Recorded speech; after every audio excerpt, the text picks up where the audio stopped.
Hello there and welcome to Legends of the Riverlands, where whispered truths and folklore collide. Today's tale is one that's been passed down through generations in a quiet riverside village on the island of Wakenaam. A story of jealousy, terror, and a creature not quite of this world.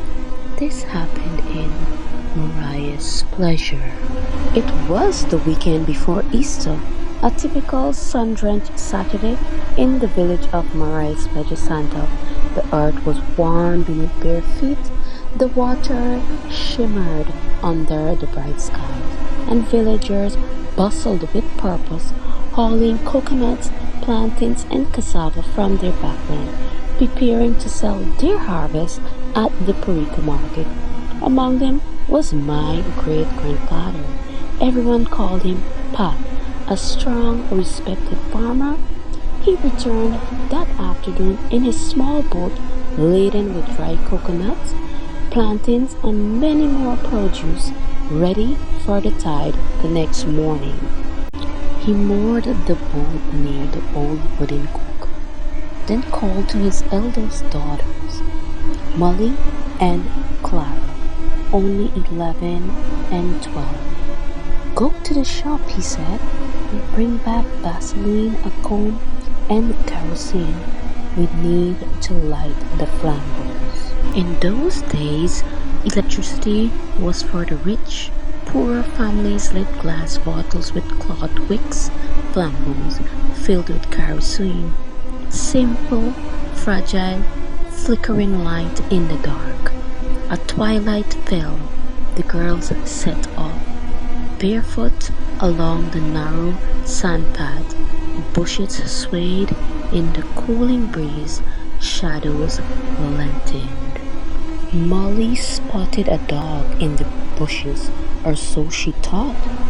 Its eyes glinted, its body ridged. She froze. Clara stepped forward, shielding her sister, and then they felt it.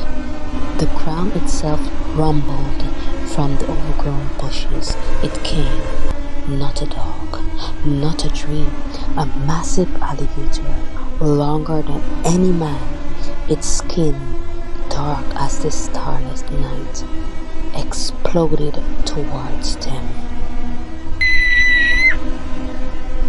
It lunged past Clara and grabbed Molly, its jaws clamping around her leg. She screamed and Clara ran. Her scream echoed through the village, waking neighbors, drawing men from their beds and cutlasses from their walls. Among them was Uncle Buddy, a weary old man with a blade always at his hip. He found the beast retreating as the crowd gathered, Molly bleeding, barely conscious. He lifted her over his shoulders.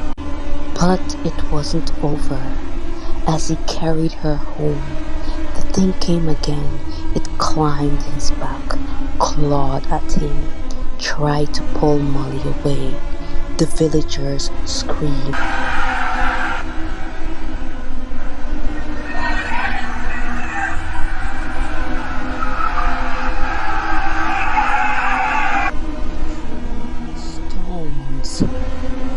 Bottles. The alligator shrieked a song no one there could ever forget, and disappeared into the shadows near the schoolyard. When they found it hiding beneath the nursery building, they shone their lamps into its face, and what they saw stopped their hearts. A golden tooth gleamed in its snout. Its eyes weren't reptilian, they looked human.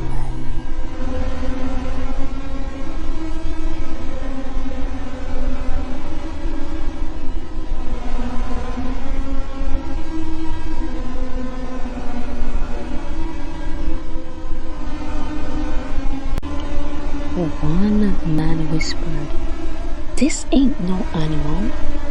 This is a spirit, a jumbie." It took 2 hours to drag it out.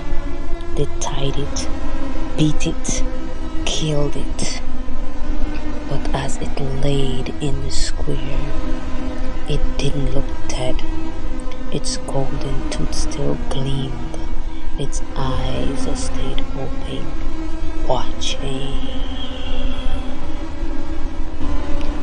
Molly was taken to the hospital in Wakenaam. Then suddenly, the creature had torn a chunk from the back of her leg so deep they had to take flesh from her thigh. She barely survived.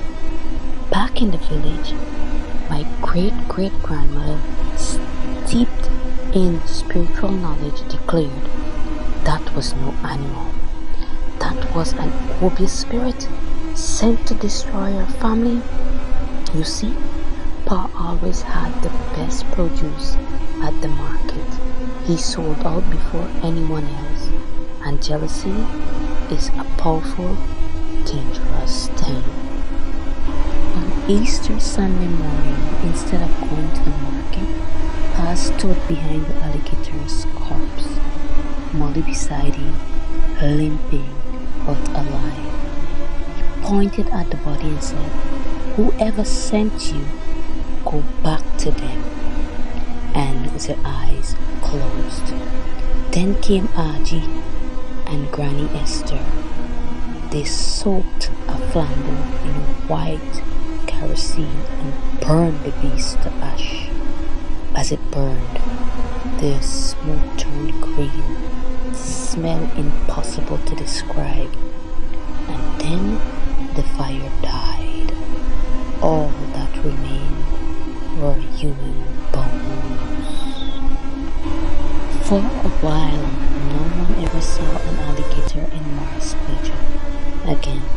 Not in the trenches, not in the bushes, not even near the school, and no one ever challenged Pa at the market again, because now everyone knew the spirit has failed once, and if it ever returned, it would burn just the same. Thank you for joining us on the first episode of the Ghostly Tales from the Dutch Island Wakenaam. If you enjoyed this tale, leave us a review, follow the show, and share it with someone who dares to walk alone at night. Until next time, stay curious and beware of things that move in the shadows.